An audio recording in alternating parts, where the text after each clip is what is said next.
Olá, boa noite. Boa noite. A vida de santidade de um jovem de calça jeans. Nossa equipe mostra um pouco da história de Carlo Acutis, jovem beatificado pelo Papa em 2020. Pastoral familiar de todo o país comemora os 30 anos da Semana Nacional dedicada às famílias. Brasil registra queda na taxa de desemprego em 22 estados no segundo trimestre. Redução do combustível nas refinarias começou a valer e pode aliviar o bolso do consumidor. Combate à poluição, veja o ensinamento cristão para os cuidados com o planeta. Desequilíbrio emocional. Um estudo mostra que mais de 80% dos trabalhadores se sentem esgotados no trabalho. E a festa de Santa Dulce dos Pobres, que será celebrada pela igreja neste sábado. Canção Nova Notícias está começando.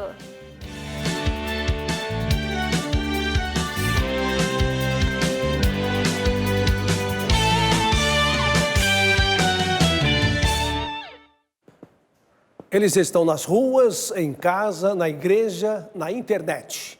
São os jovens com quem sempre aprendemos algo que nos faz bem. Sim, a juventude também ensina, principalmente se soubermos ouvi-los. E podemos citar os jovens que viveram a espiritualidade cristã e transformaram a vida de muita gente. Tarcísio, Joana Dark, Domingos Sávio, Chiara Lute, Terezinha, Guido Scheffer e Carlo Acutis. Nossa equipe nos leva a Assis para conhecermos um pouco mais deste jovem de calça jeans beatificado em 2020. As características mostram o estilo jovial de Carlo Acutis. Além do jeans, tênis e mochila nas costas. Em 2020, Carlo ganhou a atenção não só da juventude, mas da igreja e do mundo, ao ser beatificado. E foi um desejo do próprio Carlo Acutis ser enterrado aqui em Assis, cidade que para ele inspirava a santidade. O encanto das casas de pedra e das ruelas. Nosso destino está na Piazza del Vescovado, de onde, depois de alguns passos, avistamos a paróquia de Santa Maria Maior. Na entrada, imagens de Carlo ao lado de Jesus, ponto de parada para a oração de muitos peregrinos. Foi muito interessante. Eu já sabia da história há alguns anos, só que ver o corpo ao vivo teve uma dimensão diferente, como se fosse mais real. Suas virtudes continuam sendo inspiração para muitos jovens. Ensina-me a ter uma maior relação com Jesus Cristo. Ele tinha uma grande devoção ao Santíssimo Sacramento, que muita gente ainda não vê hoje, também como, por exemplo, as outras variedades do cristianismo, como Jesus está mesmo lá presente, e São Carlos Acutis leva-nos mesmo a olhar para a hóstia, mesmo. Aquilo é de facto Jesus. Eu acho que este era o grande ensinamento dele e acho que isso. Em outubro de 2020, seu túmulo foi aberto para a veneração pública, mas após a cerimônia de beatificação, foi fechado devido à pandemia e a especulações sobre a incorruptibilidade do corpo. As pessoas às vezes se prendem nisso, não é? Que o corpo deveria ser incorrupto para ser um sinal da sua santidade. Em verdade, o corpo não era incorrupto. Aquilo que nós vemos hoje é um trabalho em silicone que é feito, obviamente que está o corpo dele ali. E temos que dizer também que quando foi exumado, tinha ainda todos os órgãos, então estava em uma boa condição de conservação, mas não era incorrupto. Os peregrinos podem visitar o túmulo de Carlo Acutis no Santuário do Despojamento, em Assis. Eu vejo que os jovens se identificam muito vendo o Carlos vestido como eles, né? Com tênis, calça jeans e a blusa. E isso é realmente um modo para aproximar mais esse mundo de Deus, a santidade de todas as pessoas do nosso tempo. É importante lembrar que é a primeira vez na história que um santo, ainda é beato, mas santo, é apresentado desse modo, porque somos acostumados sempre com os santos vestidos como os freis, as irmãs.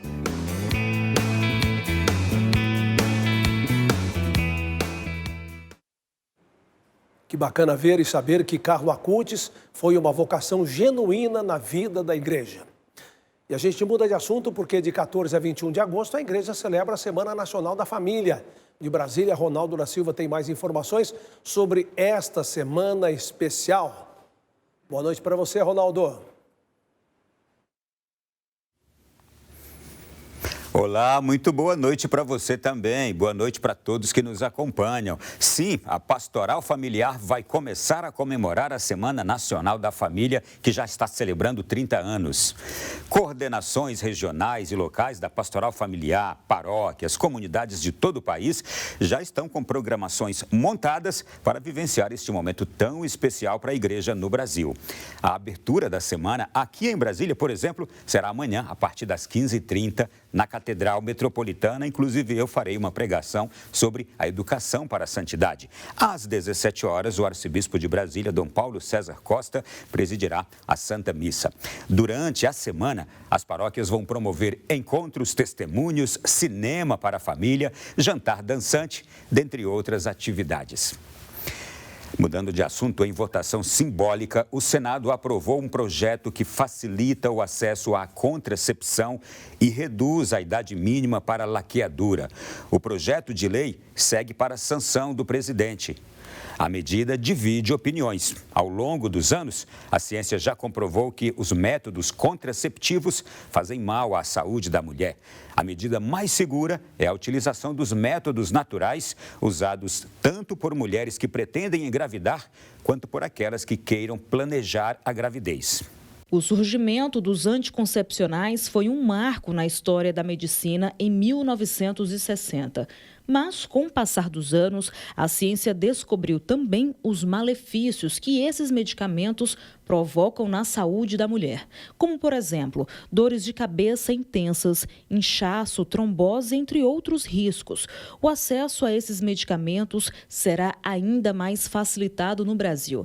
Em votação simbólica, o plenário do Senado aprovou um projeto que determina prazo máximo de 30 dias para a disponibilização de métodos contraceptivos. O projeto de lei reduz a idade mínima para a laqueadura, que agora será de 21 anos. E o procedimento poderá ser feito logo após o parto. A proposta também exclui a autorização do marido para a realização do procedimento.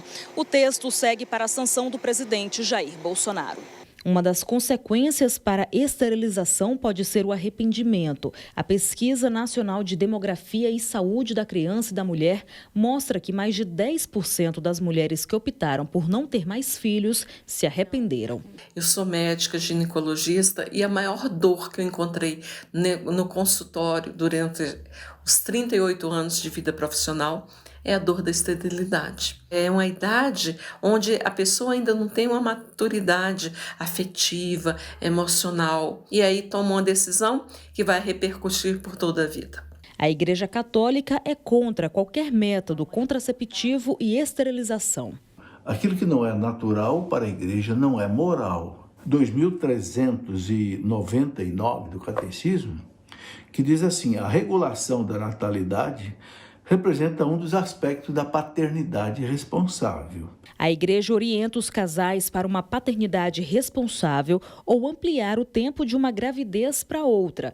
É a utilização do método de ovulação Biles, meio natural e científico. Os métodos naturais, além de estarem de acordo com a doutrina da igreja, se bem aplicados, têm eficácia superior a 90% e podem ser utilizados por todas as mulheres. Além de ajudar o casal na vivência de uma sexualidade saudável e madura, auxilia também na prática de oração conjugal e os animam para a abertura à vida e a chegada dos filhos. Começou a valer hoje o novo preço do diesel para as refinarias. A Petrobras decidiu reduzir o valor do combustível pela segunda vez em uma semana. Um alívio diante dos altos valores cobrados nos últimos meses. De acordo com o comunicado da Petrobras, a redução acompanha a evolução dos preços de referência, que se estabilizaram em patamares inferiores para o diesel. Essa é a segunda redução no preço do combustível em uma semana. Na sexta-feira passada, a queda foi de 20 centavos. De acordo com a Associação Brasileira dos Importadores de Combustível, o preço do diesel praticado no Brasil estava 14% mais alto do que no mercado internacional. A desvalorização do dólar e do barril do petróleo contribuíram para a queda nos preços por aqui. Com a mudança, o preço médio de venda do diesel para as distribuidoras passará de R$ 5,41 para R$ 5,19 por litro, uma redução de 22 centavos por litro, uma queda de 4%. No mês passado, a Petrobras anunciou 2 reduções no preço da gasolina para as distribuidoras. E uma última notícia antes de finalizarmos. O Instituto Brasileiro de Geografia e Estatística, IBGE, divulgou que 22 estados registraram queda de desemprego no segundo trimestre em relação ao trimestre anterior. A maior redução foi no estado de Pernambuco, com um recuo de 3,5 pontos percentuais. Logo depois estão os estados de Tocantins, Alagoas, Pará, Piauí e Acre. Os demais estados mantiveram a estabilidade do período anterior. Nós ficamos por aqui. Desejo a todos um bom final de semana, um ótimo final de semana e até segunda-feira, se Deus quiser. Obrigado, Ronaldo. Bom fim de semana para você. Até segunda. Olha, a seguir, no combate à poluição, o ensinamento cristão para os cuidados com o planeta. Desequilíbrio emocional afeta mais de 80% dos trabalhadores.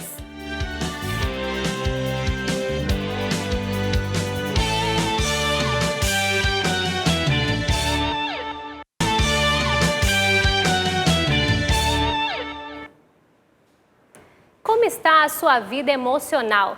Muitas pessoas que identificam um desequilíbrio nesse sentido associam a causa ao trabalho. Pois é, uma pesquisa com mais de 3 mil profissionais revelou que mais de 80% dos trabalhadores se sentem esgotados. Convivência com a família, momento de lazer, estudos, atividade física e vida profissional. Um dos maiores desafios do ser humano é equilibrar tudo isso. O problema é quando um dos lados começa a pesar. Uma pesquisa com mais de 3 mil pessoas de empresas de diferentes portes e segmentos avaliou o estado emocional dos trabalhadores. Mais de 80% se sentem esgotados. Os relatos apontam frustração, dificuldade para cumprir atividades e falta de paciência com a equipe. As mulheres se sentem mais cansadas que os homens, inclusive elas têm experimentado mais situações relacionadas ao burnout. A doença mental também é conhecida como síndrome do esgotamento profissional. Ingrid recebeu esse diagnóstico. Eu não conseguia fazer nada pelo cansaço mental e isso passou para uma ansiedade, onde eu já não comia mais, eu não dormia. Burnout é consequência. E se tem algo que gerou efeitos na vida do empregado, foi o trabalho em casa durante a pandemia. A mistura da vida pessoal com a profissional e as facilidades das ferramentas digitais proporcionaram um acúmulo de atividades que não foi saudável para o trabalhador. Isso naquele momento muitas vezes não dá nenhum problema, mas depois realmente o corpo começa a dar os sinais das consequências desse exagero. A palavra aí é equilíbrio. As empresas podem ajudar na rotina mais equilibrada. Quadro de avisos, às vezes os e-mails, às vezes as próprias, os exames médicos periódicos para as pessoas terem conhecimento e saberem se elas têm ou não. Ingrid mudou os hábitos e a saúde mental passou a ser mais saudável. O trabalho tem que vir depois do trabalhador. Se a gente não se cuida e não cuida da saúde, a gente não faz mais nada, sabe? A gente precisa ter saúde para fazer todo o resto. Escolas e estudantes de todo o Brasil ainda enfrentam as consequências do ensino remoto durante a pandemia de Covid-19. Pesquisa feita com pais e responsáveis por estudantes de escolas públicas brasileiras reforça a necessidade de reaprender e reestruturar os métodos de aprendizagem. As dificuldades em sala de aula fizeram com que o primeiro semestre fosse complicado para a Júlia e o João. O jeito agora é fazer reforço escolar. Qual é a sua maior dificuldade em aprender? É ler e escrever. Português, eu tenho um pouquinho de difícil em português. Os desafios na educação escolar pós-pandemia são muitos. 94% das unidades de ensino do país se mobilizaram para combater esses efeitos. Por outro lado, apenas 39% dos alunos têm possibilidade de participar de aulas de reforço e somente 40% recebem apoio psicológico. Nós estamos falando de desenvolvimento de competências e habilidades. Então, é hora da escola olhar quais habilidades, quais competências nós precisamos melhorar. Motivação, necessitamos de aprendizagem significativa. Decorar coisas na escola que depois não servem para nada, não resolve. E se faltou desenvolver certas habilidades, agora além do reforço, acolher com empatia e entender o dia a dia das crianças e jovens pode fazer a diferença. O processo, posso dizer que é lento, mas quando nós temos profissionais que têm coração grande, que amam o desafio de educar e que fazem isso com maestria, vai acontecendo. Os desafios pós-pandemia estão concentrados em recompor e acelerar os processos de ensino e aprendizagem, mudar as formas pedagógicas, utilizar novas ferramentas e configurar os ambientes escolares, além de ressignificar a interação entre escolas e alunos. Nessa escola de ensino fundamental, os alunos de 6 a 14 anos tiveram projetos e parcerias com outras instituições somados à grade curricular. Nós fizemos um diagnóstico às crianças, aplicamos uma avaliação de aprendizagem em processo, além da sondagem que os professores realizam com os alunos na sala de aula para saber em que nível de aprendizagem eles estão. Mesmo que jovens, o sentimento de gratidão já é sentido e praticado, ainda que em palavras simples. Foi bom que ele está ajudando a gente para aprender a ler.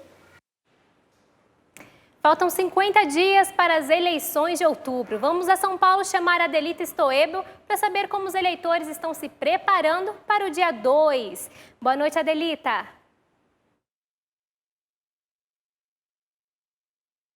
Boa noite a você e boa noite a todos. O assunto agora é sobre eleições.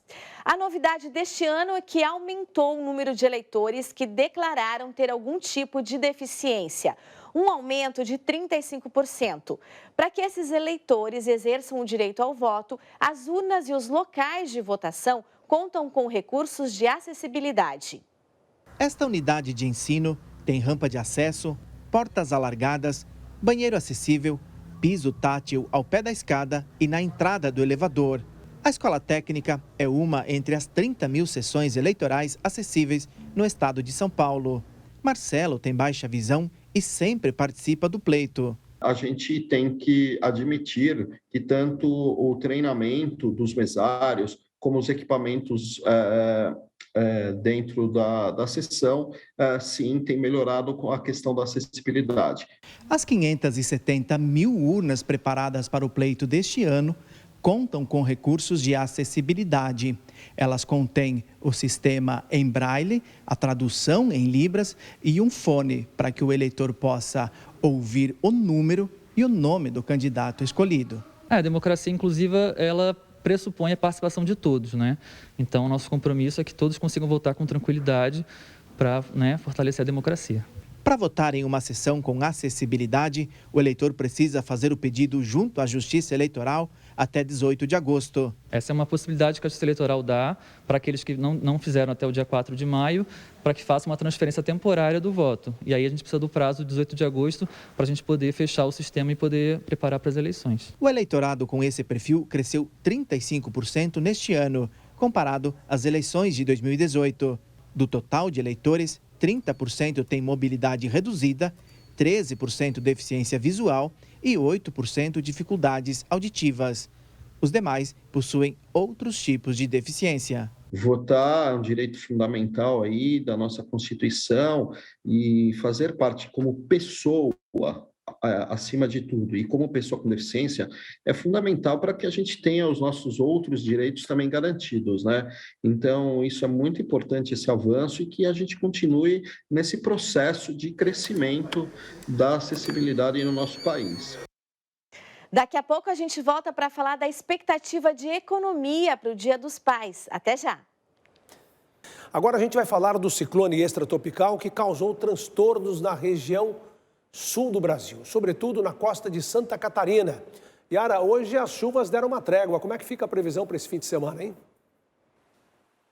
Reinaldo, a chuva intensa e os vendavais causaram nesta semana inundações, deslizamentos e queda de árvores, placas publicitárias, destelhamentos de casa, entre outras situações. Em Balneário Camboriú, por exemplo, a ventania foi tão forte que levou a janela de um apartamento, deixando os moradores em alerta. Essa janela aqui, ó, voou. Agora a previsão para este sábado é de sol em toda a região, mas as temperaturas não sobem tanto. A máxima não passa dos 22 graus nas capitais. Mesmo com os fortes ventos na faixa litorânea, não haverá episódios de chuva. No interior do país, tempo firme. Na parte da manhã pode haver nuvens, porém no decorrer do dia o sol aparece. As temperaturas ainda permanecem mais amenas. Na capital fluminense, o calor bate os 26 graus. Chove forte no litoral do Nordeste, com possibilidades de rajadas de vento nas proximidades do mar. E também no norte do Amazonas e em Roraima. Já em Cachoeira Paulista, onde fica a sede da Canção Nova, sábado com os termômetros variando entre os 9 e 24 graus. No domingo, máxima de 28 e mínima de 11 graus, sem possibilidades de chuva. Você que se prepara para o evento deste fim de semana, não se preocupe, a chuva não está nos planos. Você vai poder participar do Cairó Sertanejo e do encontro com a Fraternidade Jesus Salvador. Um grande presente neste Dia dos Pais, não é, Reinaldo? Bom presente sim, Yara. Olha, a seguir a esperança dos comerciantes nas vendas para o Dia dos Pais. E o número de eleitores com deficiência cresceu 35%.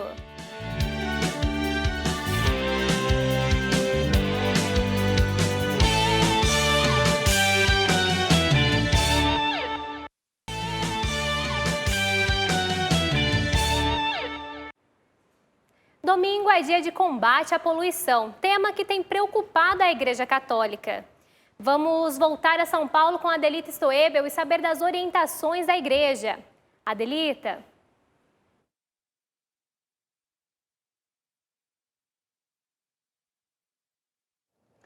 Oi, isso mesmo, assunto que devemos estar atentos, pois, afinal, de acordo com a Organização Mundial da Saúde, 99% da população mundial respira um ar de baixa qualidade, além de sofrer com outros prejuízos da degradação ambiental.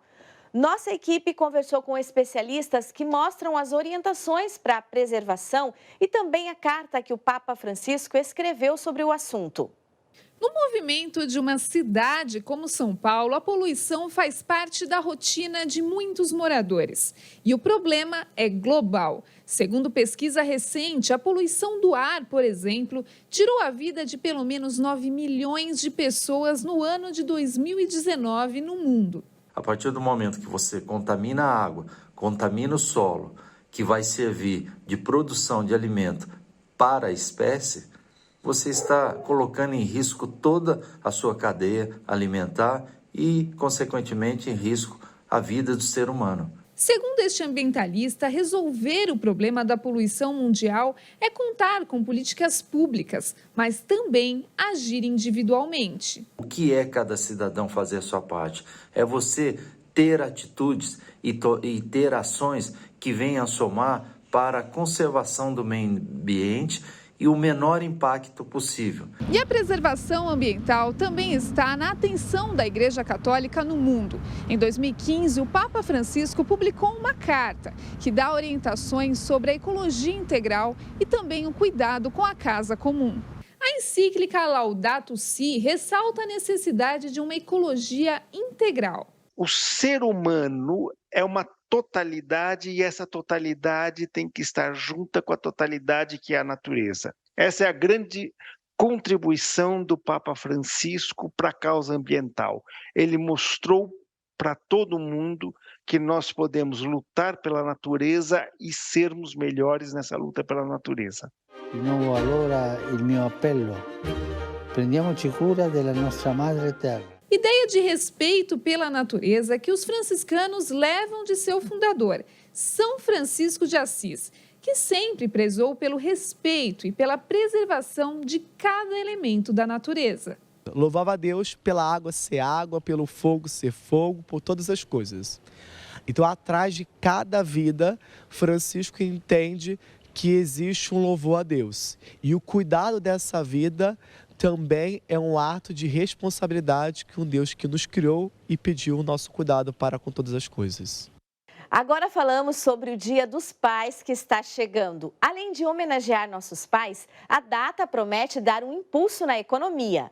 A expectativa é de aumento nas vendas e na oferta de vagas temporárias. De acordo com a Confederação Nacional do Comércio, o Dia dos Pais deve movimentar mais de 7 bilhões. Esse valor representa uma alta de mais de 5% em relação ao ano passado, quando o varejo ainda sofria com o processo de volta da circulação dos consumidores. Roupas, calçados, acessórios, utensílios domésticos, eletrônicos e produtos de perfumaria devem ser os mais vendidos. Além das vendas, a Confederação prevê aumento das contratações de trabalhadores temporários.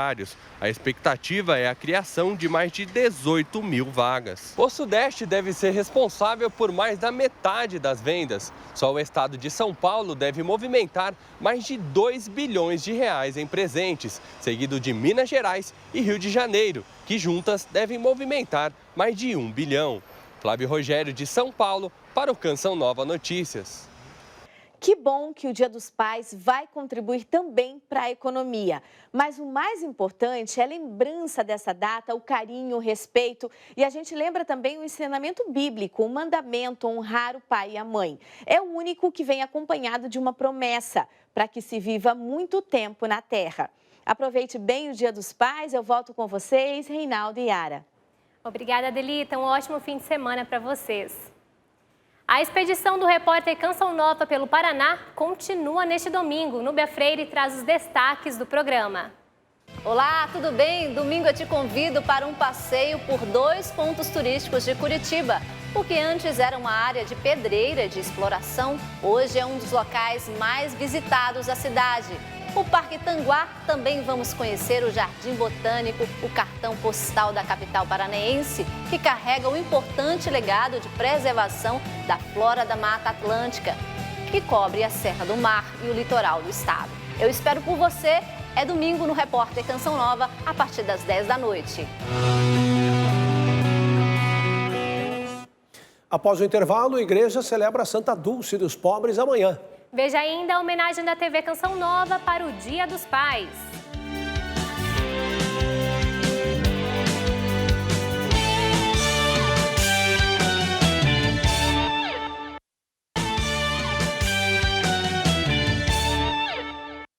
Amanhã, dia 13 de agosto, a igreja olha de modo especial para Santa Dulce dos Pobres, a freira baiana que faleceu em 1992 e foi canonizada em 2019 pelo Papa Francisco. A religiosa que entregou sua vida a servir as pessoas tem muitos devotos pelo Brasil. Santa Dulce tem uma história que se relaciona profundamente com Sergipe. Foi no município de São Cristóvão, no ano de 1933, que ela foi consagrada freira. Na capital de Sergipe, Aracaju, foi erguida uma igreja em honra à santa. O fim de semana será de festa. O nosso bispo emérito Dom Lessa houve por bem, em maio de 2012, de criar esta paróquia ainda no chão. E com a canonização dela 3 anos atrás, passou a ser paróquia Santa Dulce dos Pobres. De lá para cá, temos recebido muitas adesões de pessoas que são devotas da nossa santinha. Os católicos aqui de Sergipe gostam tanto de Santa Dulce que as homenagens vão além do dia 13, que é dedicado a ela. Inclusive tem uma peregrinação aqui no interior de Sergipe, na cidade de Malhador. Essa peregrinação será no dia 28. Durante todo o dia, serão celebradas missas na paróquia São José e Santa Dulce dos Pobres, na cidade de Malhador, com a participação do arcebispo de Aracaju, Dom João Costa. Malhador é a cidade onde vive Cláudia Araújo, a mulher que foi curada em 2001 de uma profunda hemorragia no parto. Segundo a Igreja Católica, foi pela intercessão de Santa Dulce que o milagre aconteceu. A religiosa baiana, que faleceu em 1992, será lembrada também no Santuário de Santa Dulce, em Salvador, cidade onde a freira dedicou sua vida em favor dos pobres doentes. E Santa Dulce quer nos chamar muita atenção a isso, a ver sempre no outro a imagem do Cristo, daquele que sofre, daquele que está doente, daquele que vem ao nosso encontro. E ela nos inspira, que ela seja também não só a inspiração do povo da Bahia, mas de todo o Brasil, de toda a Santa Igreja.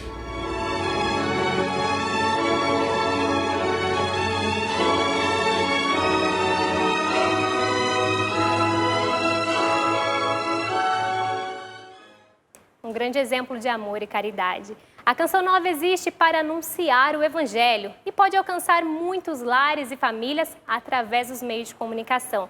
É por isso que sua ajuda é tão importante para manter esta obra de evangelização. Alcançamos 42% de nossa meta na campanha desse mês. Acesse clube.cançãonova.com e faça sua doação ou doe pelo Pix, que é uma boa alternativa. pix.doação@cançãonova.com. Obrigada por sua generosa contribuição. Com o tema Pão em Todas as Mesas, a Arquidiocese de Olinda e Recife se prepara para receber um grande evento, o Congresso Eucarístico Nacional. Bispos, padres, diáconos e todo o povo de Deus são esperados para reflexões eucarísticas que colocarão na prática a caridade a serviço do próximo. Contagem regressiva para um grande acontecimento. Faltam menos de 3 meses para o Congresso Eucarístico Nacional. Estamos motivadíssimos, realmente muito felizes, porque finalmente, depois de 2 adiamentos, vamos realizar de 11 a 15 de novembro o nosso Congresso Eucarístico Nacional. E todos estão muito empenhados e bastante motivados, né, para, de fato, fazermos um belo congresso que possa ter uma repercussão grande em todo o país. O congresso contará com celebrações eucarísticas, simpósio teológico, catequeses públicas e outras atividades. Oportunidade única para que as dioceses do país obtenham um crescimento espiritual para uma melhor evangelização. Para que todos possam, então, refletir sobre a dimensão ecumênica, também na dimensão social, né, da Eucaristia. Realmente uma igreja solidária, uma igreja que pensa no outro, uma igreja que procura partilhar. 3 meses passam rápido demais e por isso é importante garantir a presença neste grande banquete que será o Congresso Eucarístico Nacional. Para isso, basta acessar o site do evento e preencher o formulário com os dados solicitados. Vale lembrar que há uma aba específica para bispos, padres e diáconos e uma outra para o público geral. O marco do congresso será a Casa do Pão, que atenderá pessoas em situação de vulnerabilidade. Ação que está sob a intercessão de Santa Dulce dos Pobres. De modo que o congresso vai passar, mas a Casa do Pão vai continuar aqui entre nós. Que esse gesto de amor e solidariedade seja imitado por todas as pessoas, para que possamos ter sempre uma igreja muito solícita aos nossos irmãos mais necessitados.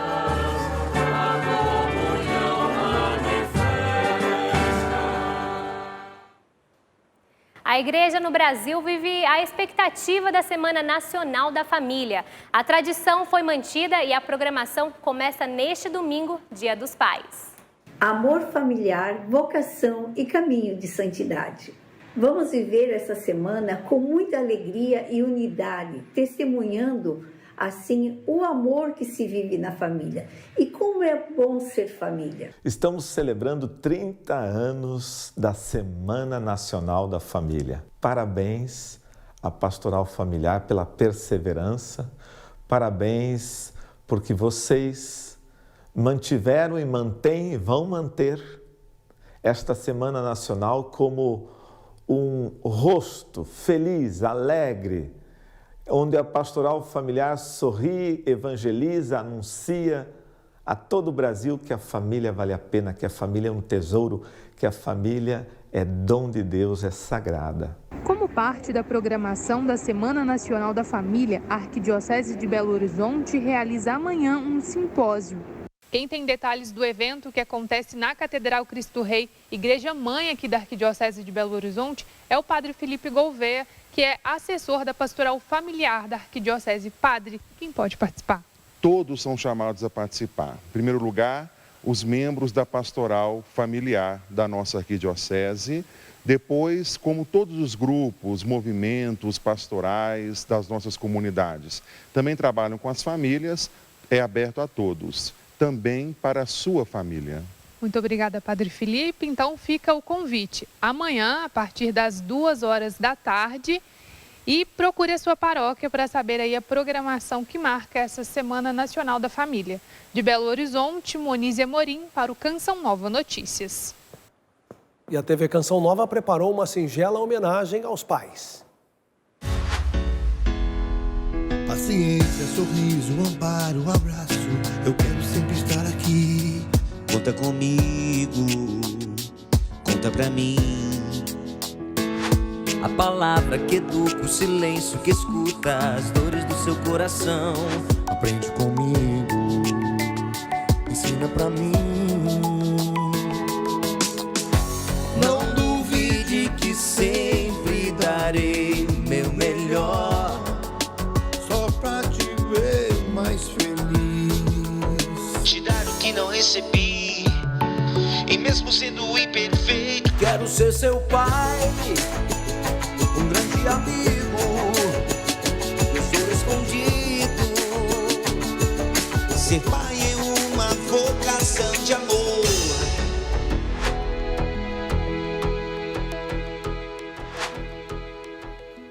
Que belíssima homenagem. Deixo um abraço especial ao meu pai Brás, meu exemplo de fé e obediência a Deus. A você, Reinaldo, um grande profissional e amigo. E a todos os pais, nós do Canção Nova Notícias desejamos um abençoado domingo. Vocês que são em tempos de tribulação, nosso porto seguro. Nos momentos de tristeza e agonia, nosso ponto de paz. Em nosso dia a dia, a perseverança na labuta. E em nosso lar, o guerreiro que confia nas graças de Deus para nos guiar. Uma ótima noite para você. Obrigado, Yara. Bom fim de semana para você. Feliz Dia dos Pais. Boa noite, feliz Dia dos Pais e paz para você.